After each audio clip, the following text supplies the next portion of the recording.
Okay, gun and ammo crisis kind of update report on the situation. I made an update about 2 weeks ago, but really didn't get a lot of views because nothing much else has changed. We all know the circumstances this year that has led us up to that, and I'm not going to go into the details, but the thing is, what's a little bit different is with the election here looming in about a week away or so. Um, that's where I got a question on how things are going to go after this election. Now, current situation, like I said, same as normal. You can't get certain things, you can't get reloading components. Some things you can get. Like I had to do a project where I needed some 4590 brass. Starline had it, ordered it, got it within a week, got what I needed to do this. But this is something unusual. The demand for 4590 or the old cowboy action cartridges may not be as high as others, but all your standard stuff, 9 millimeters, all that other 38s, 380, 223, 5.56, and AR-15s, and the guns that kind of go with that are still in high demand, and you cannot find these things quite readily. Okay, so that hasn't changed. People waiting outside the stores for a couple hours to get in on the day they get their shipments to buy their little allotment, and it's usually all sold out in less than an hour. That's still going on. Some stuff trickles through, and the problem is if you go to an online website, I can put in send me an email notification when this becomes available. And if you can sit by your phone or your computer and wait, get the notification so whenever a small amount is released, generally probably sells out within an hour.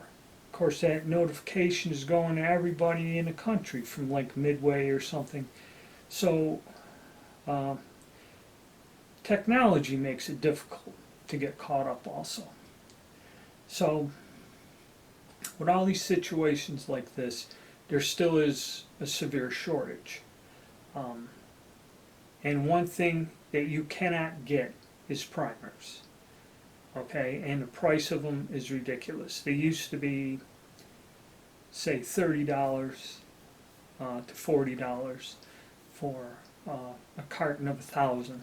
Okay, so it comes out to where your primers are costing you about 4.5 cents a piece. All right, depending on where you purchased them. Okay, you cannot find any primers. You can find musket caps and percussion caps on an online search, but the only primers you can find, I found, were large rifle of a military style, which is a little bit harder primer, and they were selling on a website for 50 cents a piece. Okay, so that changes the dynamics. When you're going from a component that was 4 cents each to where it's 50, 55 cents, sales tax, shipping, to get your hands on it, you do see it on the online auctions, where people are paying supposedly $150 to $160 for 1,000 primers. If that's true or not, I don't know, but you got to be pretty desperate to reload some ammunition for that amount. So, like I said, the situation is about the same. Doesn't look good. Now, the key is everyone goes, how long is this going to last? Now, here's where the election kind of comes into this dynamic of it all. With everything else going on, coronavirus, all this election is going to be a mess. The two debates that we've seen, the first one was a zoo. Second one wasn't too bad, but it's standard political crap. All politicians lie, nobody gives you a straight answer. So it comes down to the basic fear of if one party gains control, are they going to put restrictive measures? Because that is what they are founding their political parties. One of their campaign promises is stricter gun control laws. The fear of this there's two types of ways of looking at this. There are people who fear for their safety and the ability to defend themselves and their family, and there are people who look at this as an opportunity. So in other words, I paid X amount of dollars for this item, but when they ban it or outlaw it, this item will increase by 3-4 times its value. And the problem with the guns and why we get these shortages is people either, there are people that buy it for themselves to have, okay, just in case, before it's outlawed. And I understand that, okay. But there are people who buy the firearms and the ammunition for the sole intent to hope that they are outlawed and then make a killing on reselling it. And unfortunately, in this hobby and that, it's a higher percentage of the people do it for that reason than for defense or, their own personal use. And that's what creates these shortages and everything else, okay? And also creates the wild fluctuations in the values of these guns, all right? But on top of that, on top of the normal nonsense with the election, another factor has been thrown in that is a little bit unusual. It's not like in the past. In the past, just what I explained there is the reason that you get these shortages, fluctuations, and basically somebody like me, you just wait it out. Like I made the one video, got a bazillion views on it, don't buy. Okay, and it kind of, if you are patient, wait 6-8 months, you'll be all right. Like I said, there's no actual threat coming. But where that is different this time around, okay? So we have the normal election fears and reasons and cause and effect. But what's thrown in here, and something that I'm hearing from just average people, okay, which was not present in the past, is, let's put it this way, people's confidence in the United States, in the government, and in our society has dwindled.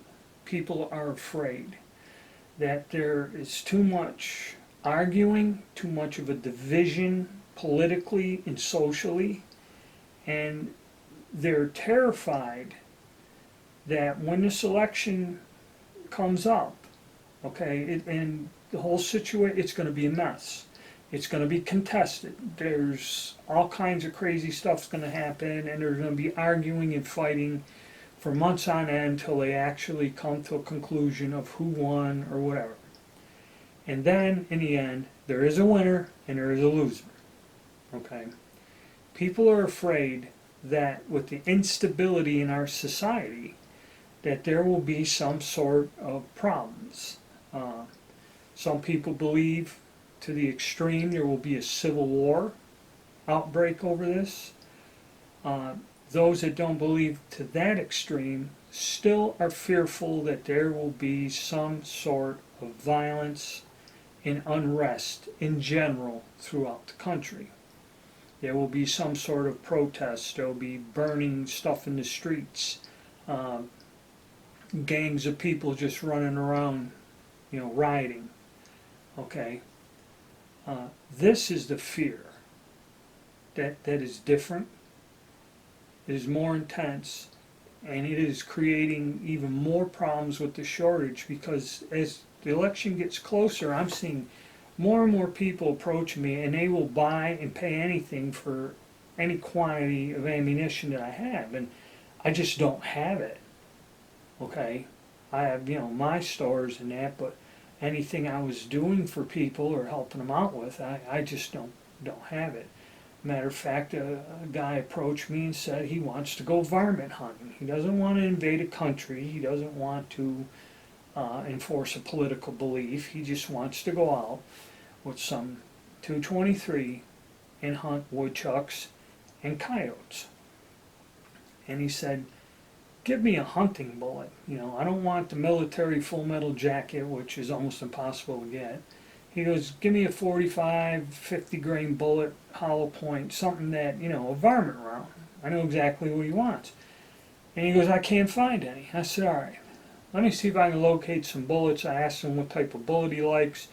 He wants a hollow point bullet or something, which at one point in time when I was going through the reloading supplies in a local store, those bullets were all available. Okay, 55 grain were non-existent, 62 grain non-existent. You can still get the heavier 70 whatever grain bullets, but that's more of a special long-range target bullet in an AR-15 platform. But I said, yeah, when I was in the store, I seen a ton of them varmint bullets, 45, whatever. Well, after an internet search, there are none anywhere. So I may have to drive up to the store and just see if there's some in there that somebody may have missed or didn't want because they don't have the reload data for it. But it looks like, and he only wants enough to go hunt. So we're talking 40, 60 rounds. The guy's not looking for 1,000, 2,000 rounds of it. He just wants to go out and hunt some varmints. All right? I can't do it. I got some primers, powder, and I got brass, but I can't find him a projectile to get him what he wants. And full metal jacket round isn't any good to him. It's not, it's not going to help him hunt. So, that's pretty much a standstill. And that's what hurts sportsmen and just people who like to shoot and participate in the sport. This mass insanity of social unrest, mayhem, and everything else that's going on. Now, I'm hoping once this election's over and smoke settles and clears, okay, I'm not going to try to predict who the hell's going to win. Okay, I don't even want to get into that.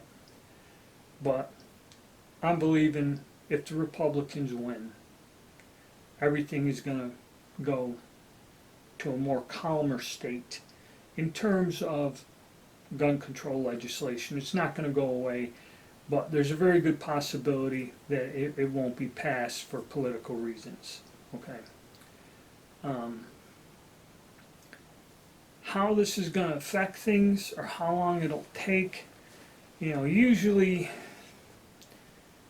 by the first of the year, after all this settles down, you give the manufacturer, because see, once people stop buying, and see, this is another thing, if it goes that way where it all just stops and this fear is lifted, then what you're going to have is that demand is going to instantly, like magic, stop. People aren't going to be seeking this out. People are going to feel calm. They're going to go back to their normal business, and this insanity is going to stop. Okay, and then there's going to be a period of time, and once everything gets caught up, it's kind of back to normal again. That's the way every election is. But the problem is this upcoming election and the thought of the violence and the mayhem, it's even on my mind. I don't fear anything happening like right here at my residence or in the community I live in. Some of the larger cities in the state, yeah, there's probably going to be some problems, okay? To what extent, I don't know. Vandalism probably and things like that, but an outright civil war is not going to happen because you don't have a political movement behind to where they would break away. In other words, there's no organized outside political group who is willing to start a civil war to stand in power or has a plan to do so. Okay? And maybe it's worse not having that, because then you just got bands of people flipping out and just running loose with no control. So that is a frightening possibility, and that is what's driving an awful lot of people now, and that's what's different than in the past. Okay, and so I don't know how it's going to go. I know they're going to contest this election, and it's going to be a mess. Okay, there's going to be a lot of problems. Okay, If it will get down to where there's outbreaks of, protest rioting or something, I don't know. Okay? But it is frightening and scary. Hopefully, it'll all work itself out and work out to where people will alleviate this fear and stuff. But then, even if the elections, no matter how they go, we always have the coronavirus pandemic in there. That right when the election ends is when flu season comes, and then they could be calling to shut down everything again, which is going to just keep fueling this whole screwed up, complex situation. So I guess we'll have to wait and see and keep our fingers crossed and just, stick close to home and watch what you're doing here in the next few weeks and be careful. Okay?